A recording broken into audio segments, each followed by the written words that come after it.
Sorry everybody, there is no video today. Sorry about that. But, since you're here already, why don't I tell you the story of a man called Bill Cheatler. The year is 1983.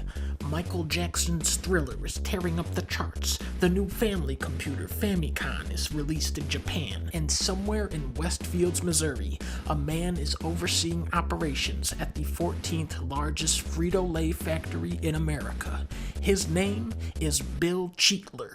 Now, Bill Cheatler was always a great student. He attended the Fontbonne University in Clayton, Missouri, where he pursued a degree in business administration.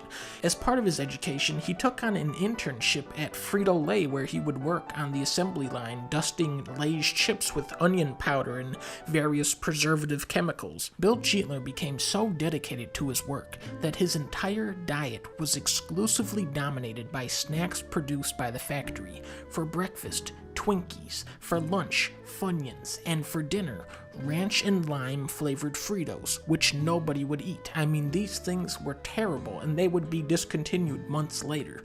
But one day, the head of packaging comes into the factory and he sees Bill eating some of these ranch and lime Fritos and he says, "How can you eat that crap?" And Bill says, "Well, I've actually altered the recipe. You see, by isolating the ranch flavor, you draw out the true energy of the chip."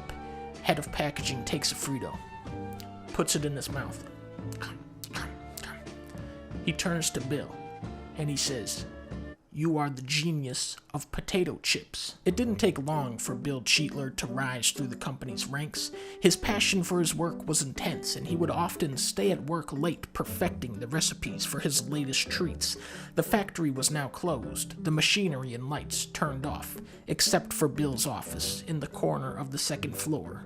Bill was developing a new flavor of Lay's chips called Smoking Honey Barbecue, but so far he could only replicate the flavor of ketchup. "This isn't working," Bill was furious. But then he heard an echoing thud. The sound seemed to come from the factory floor. Bill's heart started racing. "Hello?" he shouted out. "Is someone still out there?" No response. Bill gazed out of his office door into the darkness of the factory. But then, a faint blue glow appeared. Bill slowly arose from his chair and walked toward the door. A low humming could be heard. He walked out into the darkness and drew closer and closer towards the mysterious glow. Until... "Hello, Bill!" It was a small gnome holding a blue lantern. "What are you doing in my factory?" Bill asked the creature. Bill, I'm a gnome, grillable gnome to be particular, and I have come here seeking your assistance." "I'm sorry, but I'm very busy. I was just about to head home." "Grab onto me hand, Bill!" The gnome jumped up and grabbed Bill's hand, and they went... The gnome was teleporting Bill into another time period. They were surrounded by blue lasers and shit, and it was like... And then...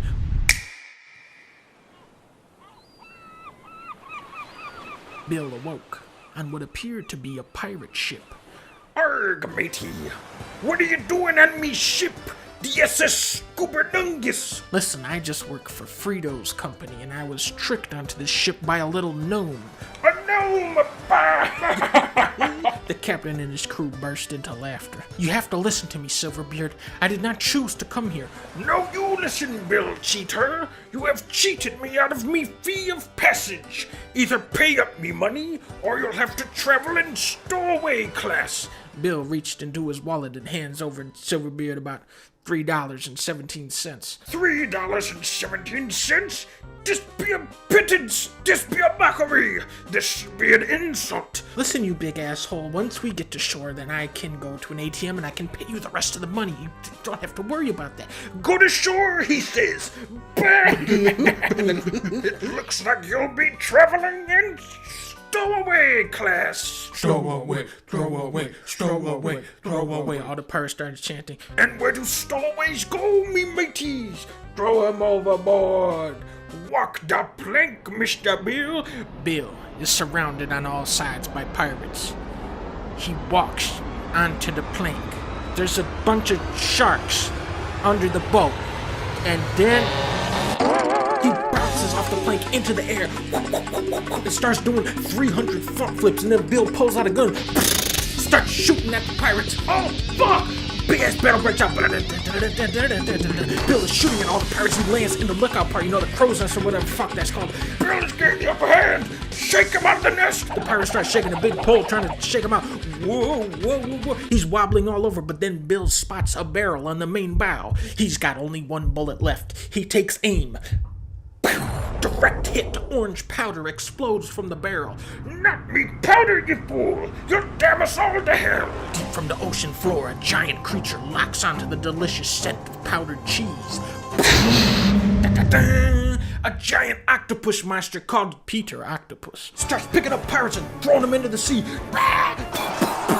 starts picking up everybody, hitting them, killing everybody. Shoot him with the harpoon! But sir, he knocked over the harpoon. Oh, fuck! Peter Octopus bites the captain's head off, jumps back into the ocean with the barrels. Everybody's dead. Except for Bill. Whew. Oh, brother. Just what have I gotten myself into this time? Bill climbed down from the crow's nest and tries to enter the captain's quarters in search of a map. Dang it, it's locked. Bill grabs a rope, ties it around the doorknob, and ties the other end around a cannon. Pushes the cannon overboard, and it rips the door off its hinges. Inside, Bill scours through papers and trinkets until he finds a document labeled World Map. However, something isn't right. Why is this whole thing just blue? North America, South America, Africa, Asia, Europe, Australia, Antarctica. None of them are represented on the map. This cannot be. Hey, let me out of here! Bill heard someone yelling in the distance. Where are you? Help me! Help! Help me! Looking through the monkey bars on the floor, you know how pirate ships have that part? He could see what appeared to be a large ape. Who are you, creature? The ape was big and brown, with funny hair and a big red tie. My name is Dylan Kane. I'm a talking monkey, but I can only talk to you once. Bill felt he could trust Dylan and let him out of his prison. Thank you, great warrior. Dylan bowed to Bill in a sign of respect. Can you steer the ship towards land, Mr. Kane? But there is no land, my liege. What do you mean? What happened to all of our lands? Dylan Kane closed his eyes and entered a trance-like state. Thousands of years ago, the civilizations of man fell into ruin, their great cities engulfed by the oceans surrounding them. At the height of their powers, humanity sought to combine the elements of cheese and corn into a sort of crunchy, food-like substance. The global leaders poured the planet's resources into mastering this technology, sacrificing the lives of millions in vain.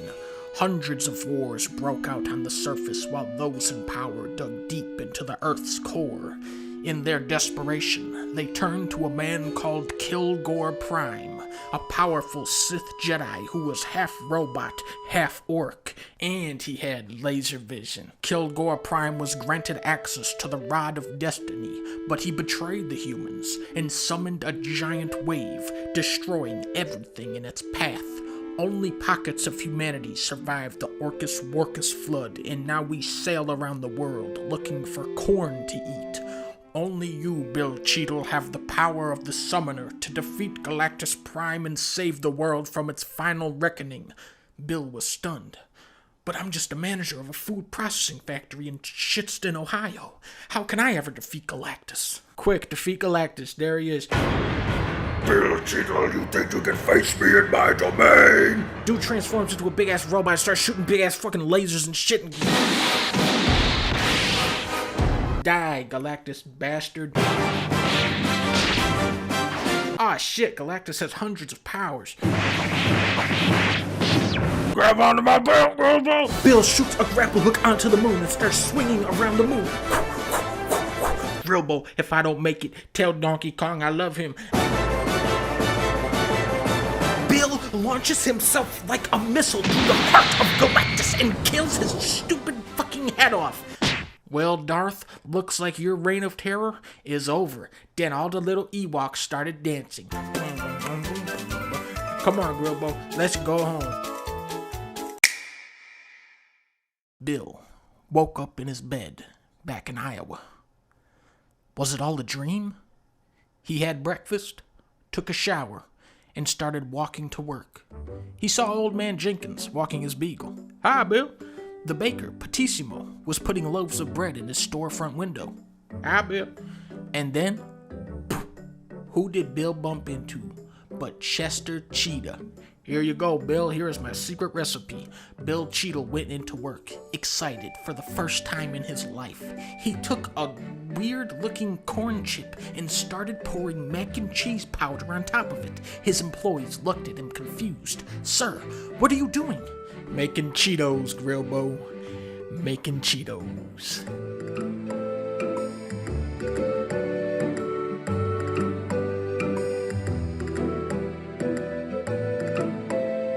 So yeah, sorry about that, guys. I'll try getting a video for tomorrow.